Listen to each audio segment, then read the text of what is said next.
Ang tunay na kapahingahan kahit ngayon makukuha mo kapag ang buhay mo ipinagkatiwala mo sa Panginoon Diyos.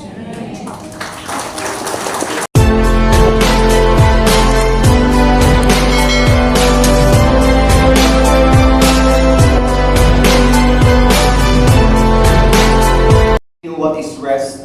Rest means sa vocabulary to cease work or movement, yung hinto ka muna in order to relax, to refresh oneself and to recover strength. Yan po ang reason ba tayo nagre-rest. Maybe you are too busy what you're doing, pakisabi sa katabi, pahipahinga rin. Okay, pahipahinga rin pag may time. Opo, pahinga ang isip, baka ang isip ngayon, marami pang nagugulo ang isip, di ba? Naiwanan mo ba yung plancha? Sino ba bumibili sa tindahan ngayon? Baka yun iniisip po natin na po. Pahinga muna tayo ngayon, kay Lord lang tayo ngayon. Amen! Palakpakan natin ang Panginoon. Hallelujah! And the Lord wants you to have your rest. Lilinawin ko lamang po yung rest in peace. Hindi po yan, ano po ha? Hindi yan pero baka gusto mo ngayon, pwede rin.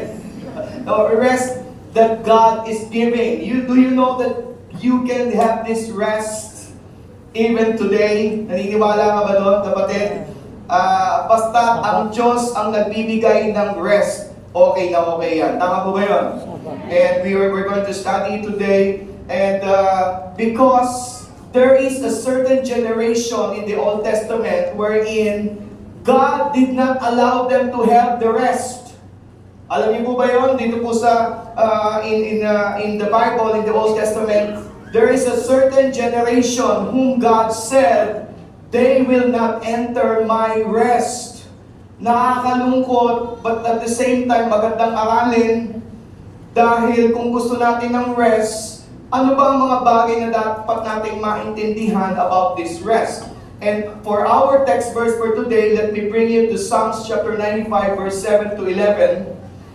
And the writer of Psalms is talking about this generation who was not able to enter the rest. And let me define this rest that God is talking about. It is the land of promise. The people of Israel before were slaves in Egypt, and they were promised rest because they were foreigners in Egypt. There were slaves in Egypt during those times, and God promised them rest. So God took them away from Egypt so that they will go to the rest, which is called Canaan. But they were not able to go there.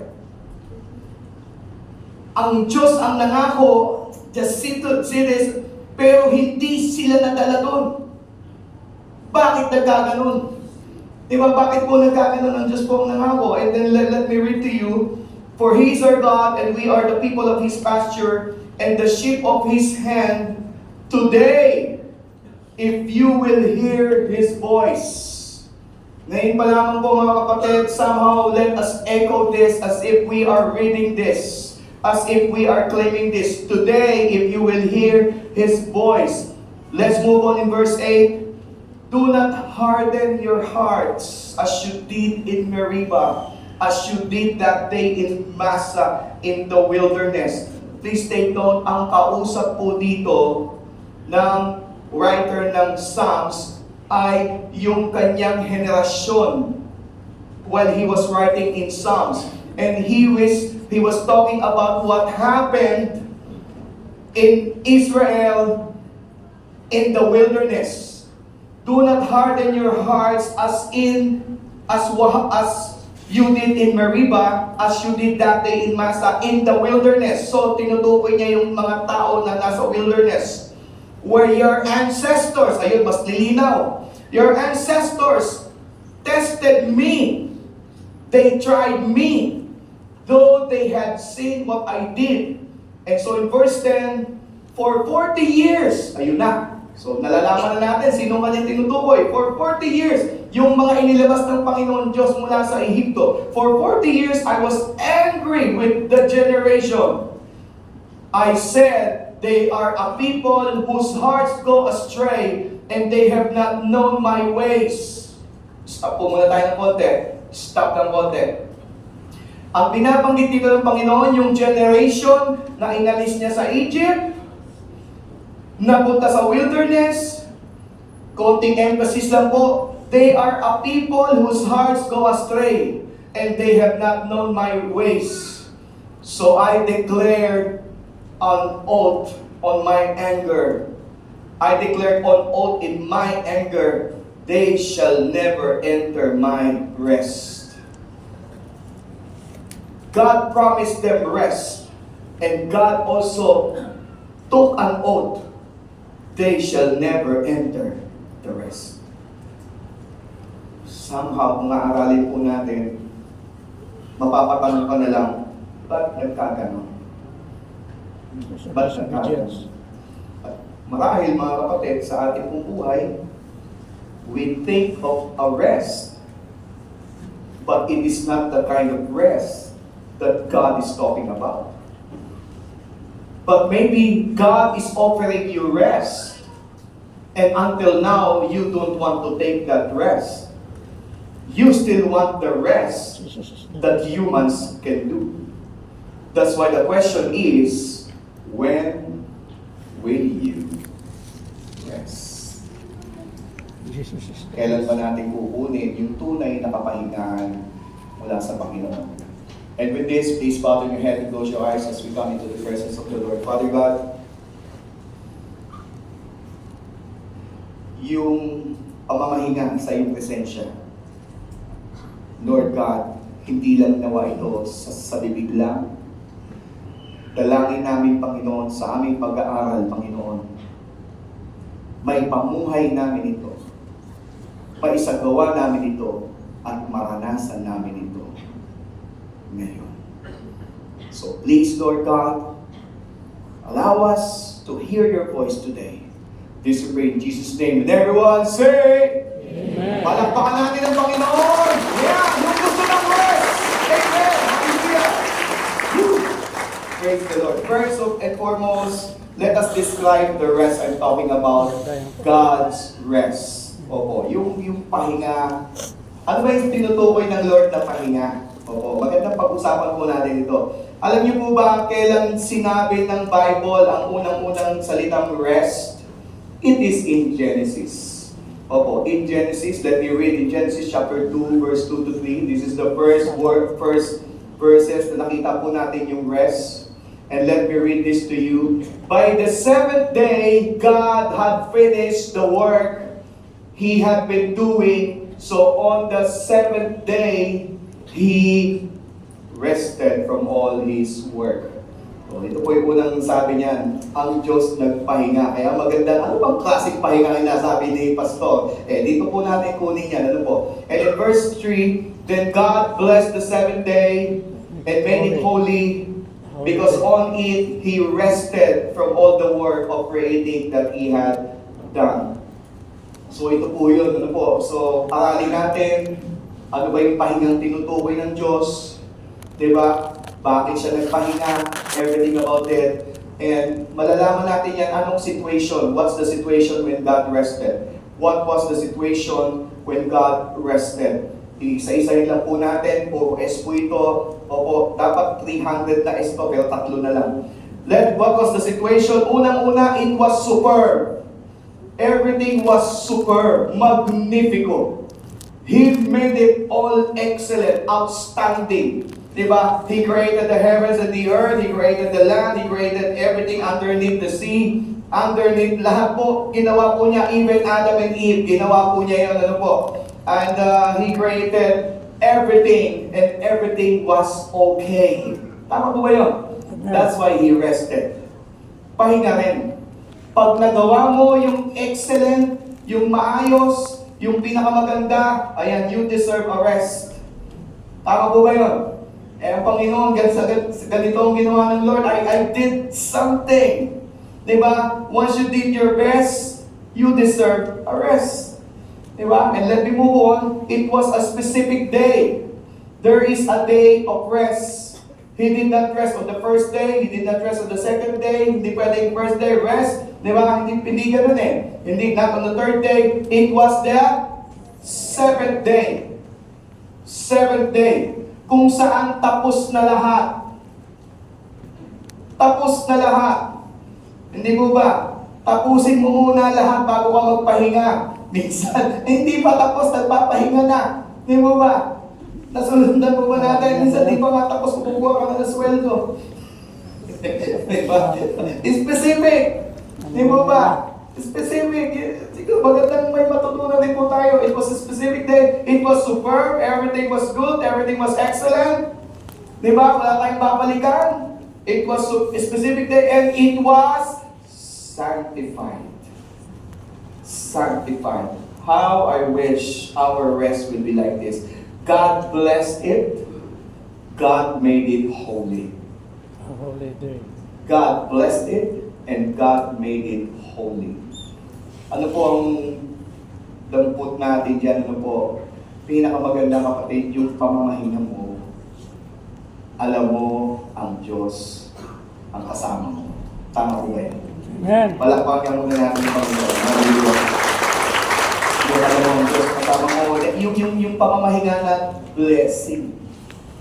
Diba? Yung pamamahinga. And somehow, ano po, ngayon pa lamang, ano po, August, September, we were already preparing for one whole year. Kayo po ay may maraming ginagawa. If you're preparing for something that your family will rest. Opo. Just like what God did on the day of His rest, He blessed it. He blessed it. Siguraduhin natin yung ating mga pamamahinga, yung mga events po natin wherein we know that this is the time of rest. Siguraduhin natin i-bless ng Lord. Siguraduhin natin ayos sa paningin ng Diyos. Nasusundan po ba natin? Hindi yung nagre-rest ka nga, alam mo naman, hindi i-bless ng Lord. Are you getting my point? Biglang pumonte. Diba? Nagre-rest ka nga, kasama mo pamilya mo, diba? Siguraduhin mo pamilya mo talaga yun. So ang tanong, do you want this rest? Do you want this rest? Kasi sanctified and blessed, it is holy. Diba? It is holy. And let me just prove this. Ano po? If you want this rest, kailangan makita po muna natin mga kapatid, ano ba yung dahilan bakit hindi nakapasok ng rest place yung bansang Israel? Before we tackle if we need this rest, gusto na po na ito, ano ba yung dahilan na kaya hindi nakapasok yung generation na yun na inilabas ng Panginoon Diyos doon sa land of promise? Let's go back to Psalms chapter 95 verse 7. For He is our God, we are the people of His pasture, and the sheep of His hand. One disclaimer, today if you will hear His voice. Today, if you will hear His voice. When God rested, He had a specific day.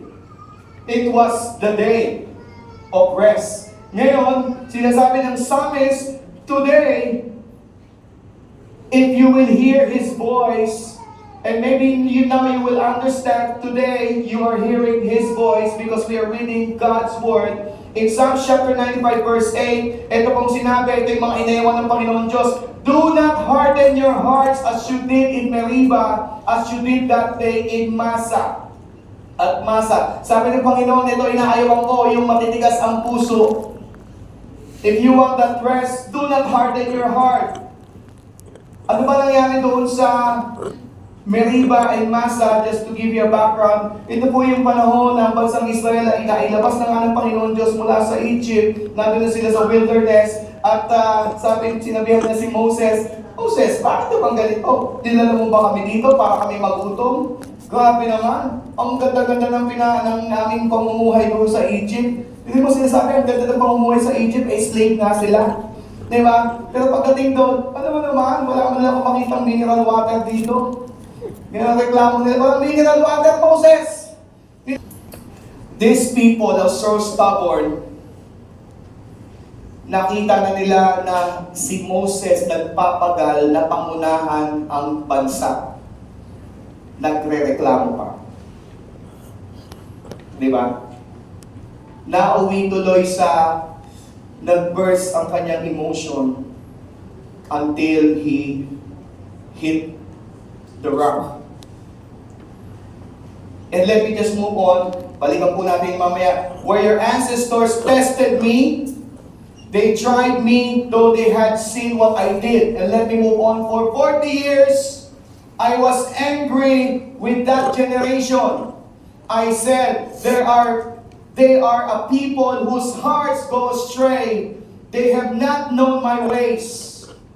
So I declared on oath in my anger, they shall never enter my rest. Why am I saying this in this emotion, mga kapatid? So that you will also feel what God feels.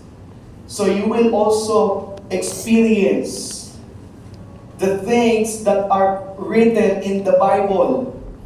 Di po ba?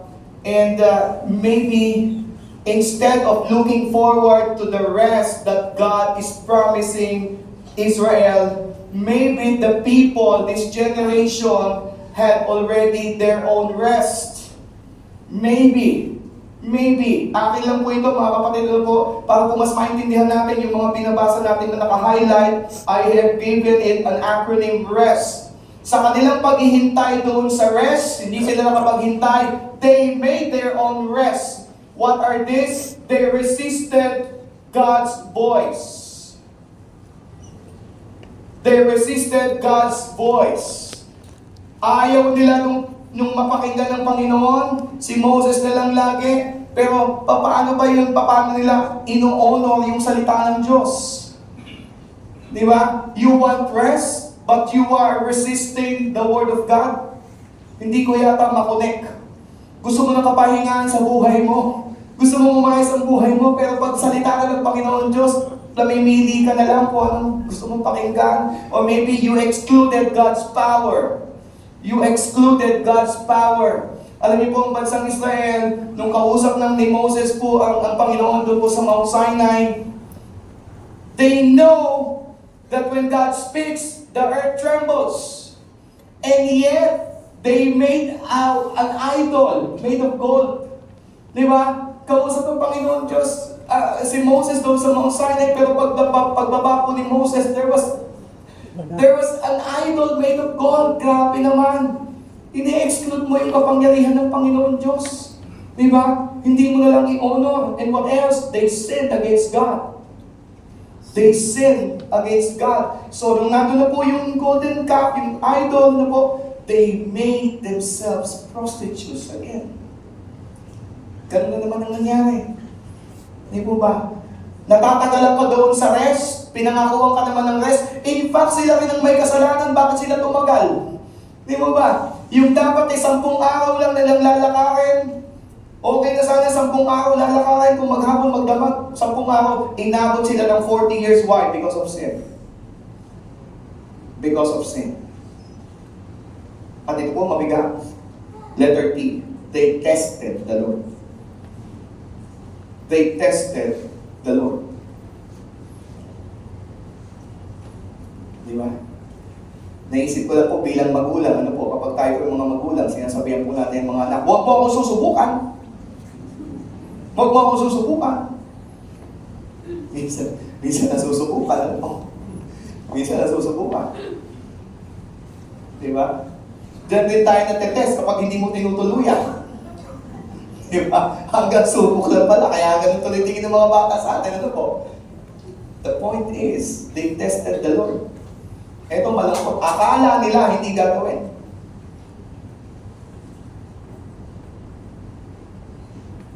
God promised them to bring them to rest. But what happened next? All that generation died in the wilderness. Huwag mong susubukan. Huwag mong susubukan. Pinangakuwang ka na. Nagmatigas ka pa. May kausap po ba? Amen. Sabi po dito in Psalms chapter 95 verse 8, bakit po ganito ang Panginoon? Do not harden your hearts as you did in Meribah, as you did that day in Massah, in the wilderness, where your ancestors tested me. They tried me, though they had sinned what I did. Ito po mabigat dito. Ano po? Nakita na nila kasi yung kapangyarihan ng Panginoon. Nakita na po nila. They had seen what God did, and yet they hardened their hearts. Ano po ba yun? Let me just enumerate some. Ang dami na pong ginawa ng Panginoon Diyos nung sila'y bago ilabas sa Egypt. The death of the firstborn. Remember the Passover? Opo, para po hindi mamatay yung kanila pong mga anak. Yung mga kailangan maglagay po sila ng blood of the lamb in their doorpost in Egypt. Ito po yung ultimate sign, ultimate thing na ginawa ng Panginoon Diyos kaya sila nakalabas. Dahil dito po pa kahit yung anak ng Pharaoh na panganay namatay. The Pharaoh in Egypt tested the Lord. Napakita na nga, pag tinis mo ako, ito talaga gagawin ko sa iyo. Diba? Never test the Lord.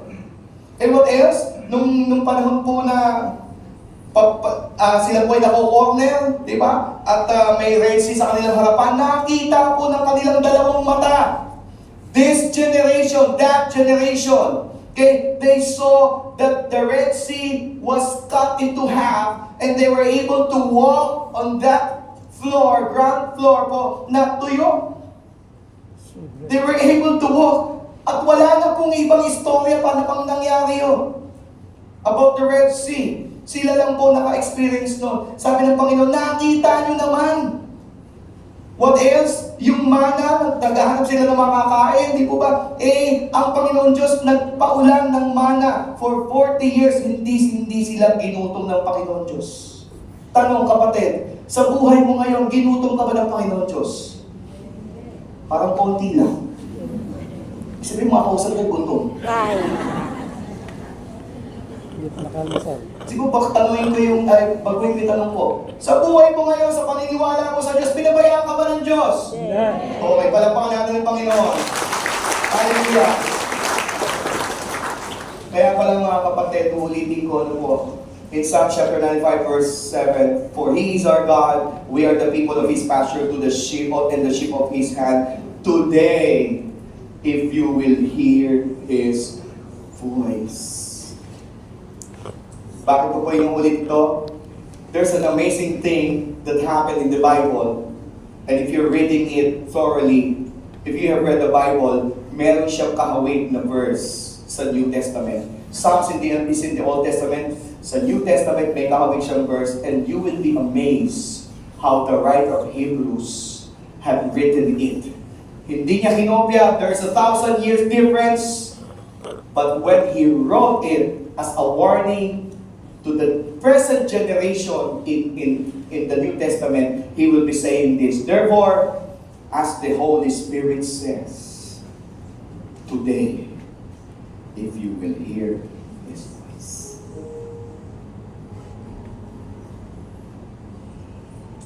1,000 years difference. Uulitin na naman. This verse is directed to the people of Israel on his time. And he will be saying the same thing. And what's remarkable here, may binabanggit na siya dyan na hindi binanggit sa Psalms.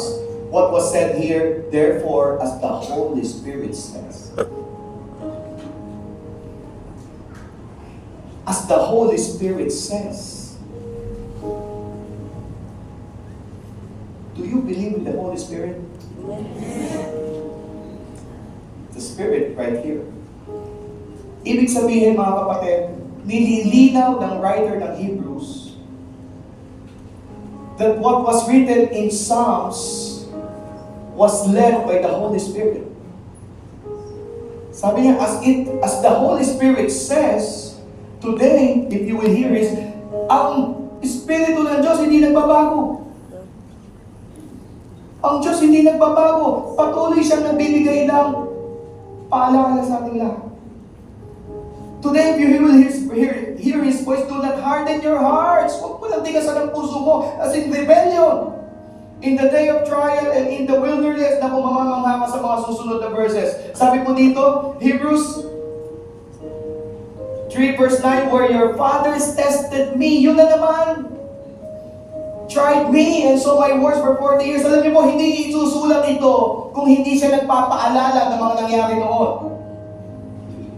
Kung hindi niya ipapaalala sa mga kasalukuyang henerasyon that maybe it's happening the same. Therefore I was angry with that generation and said, they always go astray in their hearts, and they have not known my ways. And in verse 11, so I swore in my wrath, they shall not enter my rest. It happened in Psalms. It was a reminder. Hindi nangyari yun sa kapanahunan ng Psalms dahil nangyari yun noong Exodus. Pero ngayon, nagre-remind na naman sa Hebrews. And let me just emphasize this word in Hebrews chapter 3 verse 12. Beware, brethren, lest there be any of you an evil heart of unbelief in departing from the living God, but exhort one another daily, for it is called today. Lest any of you be hardened through the deceitfulness of sin. Nandito na siya sa application. Meron siyang binabanggit daily. Daily is what is called today. For we have become partakers of Christ if we hold the beginning of our confidence steadfast to the end, while it is said, today, if you will hear His voice, do not harden your hearts as in the rebellion. Paulit-ulit. Paulit-ulit. Pag paulit-ulit, nagbibigay ng emphasis. Amen po ba yun? Today, today, today. Huwag mo lang ulitin ang ginawa ng mga forefathers. And in a graphical form, I'm making this chart to you para po makita po natin about this rest. First in creation, next in wilderness, next in Psalms, next in Hebrews. In creation, God rested. It was the seventh day. Seventh day, it was God's rest. Tanong ko kanina sa bawat isa, do you want this rest? Yeah. In the wilderness, it was a bad day.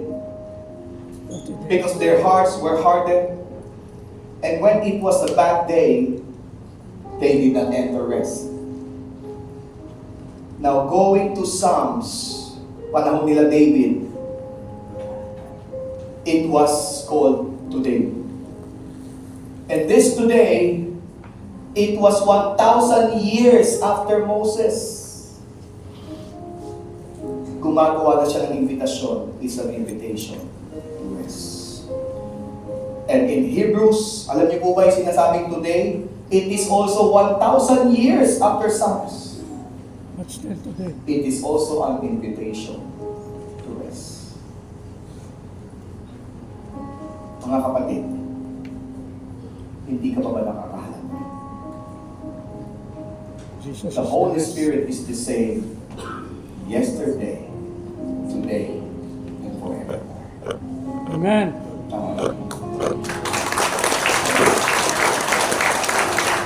If He spoke to you in Genesis, He spoke to them in the wilderness, He spoke in Psalms, He spoke in Hebrews, He is also speaking today.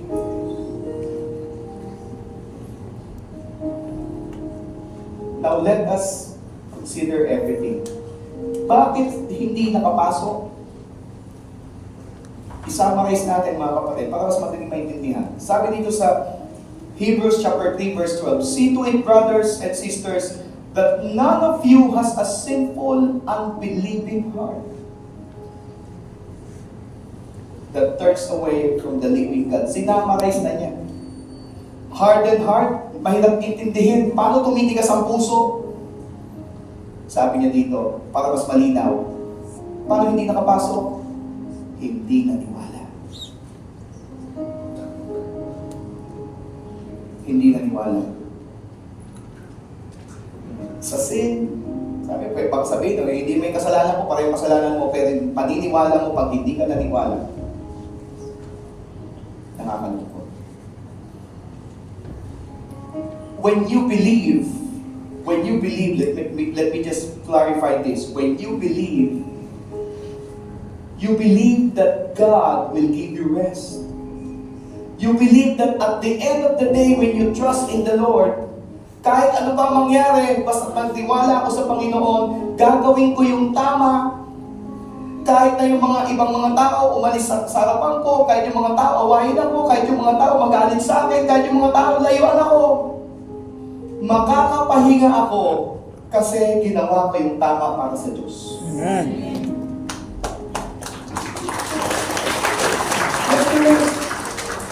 Gagawin ko to. Bakit? Kasi wala na akong kapahingahan eh. Napapagod ako. Napapagod ako kapag ganito na lang. Lagi akong palusot, lagi akong, di ba, lagi akong paalibay. Nakakapahinga ka ba? Lagi ako dito sa kasalanan ko. Hindi ko alam ang identity ko. Kasi isa lang, hindi ako naniwala eh. Hindi ako naniwala kung kayang baguhin ng Diyos ang buhay ko. Ang tunay na kapahingahan kahit ngayon makukuha mo kapag ang buhay mo ipinagkatiwala mo sa Panginoon Diyos.